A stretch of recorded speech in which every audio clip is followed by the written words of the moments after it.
दोस्तों, क्या आपने कभी सुना है कि एक ही गायक दो अलग आवाज़ों में इतना अलग गा सकता है कि सुनने वाले पहचान ही न पाए।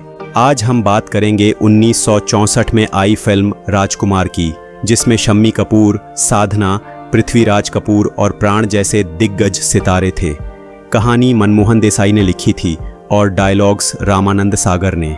फिल्म के गीत मोहम्मद रफ़ी, लता मंगेशकर, आशा भोसले और सुमन कल्याणपुर की जादुई आवाज़ों से सजे थे। लेकिन इनमें एक गाना ऐसा था जिसमें रफ़ी साहब ने अपनी आवाज़ का अनोखा करिश्मा दिखाया, जिसे सुनकर लोग दंग रह गए। आइए जानते हैं इस अनोखे गीत की कहानी। गानों की रिकॉर्डिंग शुरू हुई और धीरे धीरे फिल्म राजकुमार का संगीत अपनी रंगत पकड़ने लगा।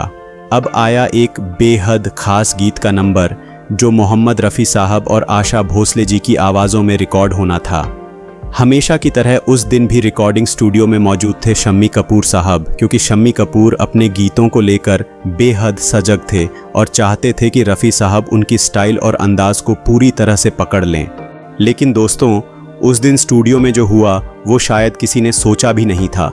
राजकुमार फिल्म में एक से बढ़कर एक शानदार गीत थे, जैसे इस रंग बदलती दुनिया में, इस रंग बदलती दुनिया में इंसान की नीयत ठीक, जाने वाले जरा होशियार, जाने वाले जरा होशियार, यहाँ के हम हैं राजकुमार, तुमने पुकारा और हम चले आए, तुमने पुकारा और हम चले आए, दिलरुबा दिल पे तू ये सितम किए जा, दिलरुबा दिल पे तू ये सितम किए जा, और तुमने किसी की जान को, तुमने किसी की जान को जाते हुए देखा है।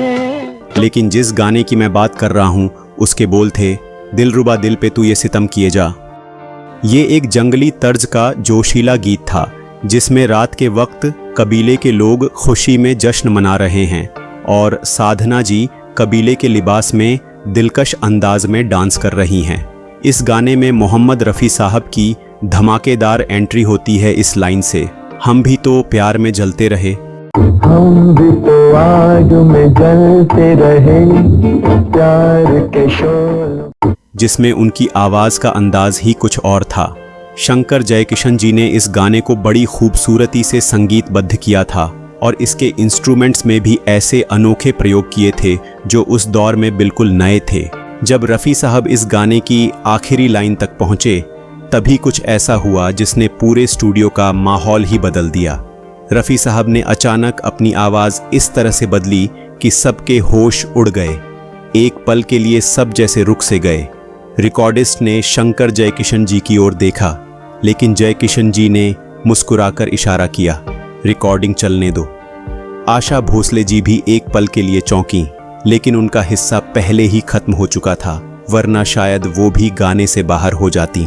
रिकॉर्डिंग खत्म हुई और गाना ओके कर दिया गया। शम्मी कपूर साहब के चेहरे पर एक राहत भरी मुस्कान थी, जैसे वो जान गए हों कि कुछ बेहद खास रिकॉर्ड हुआ है।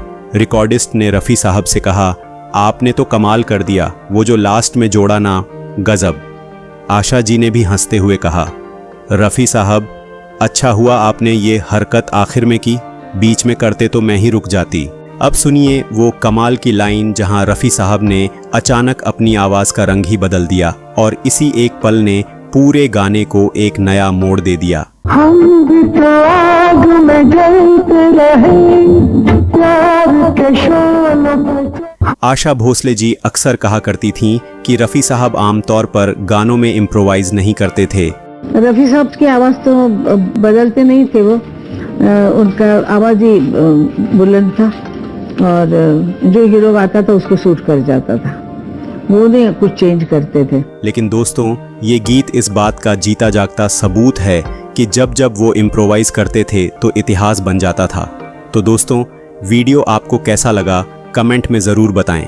अच्छा लगा हो तो लाइक करें, अपने दोस्तों के साथ शेयर करें और इस चैनल को सब्सक्राइब ज़रूर करें।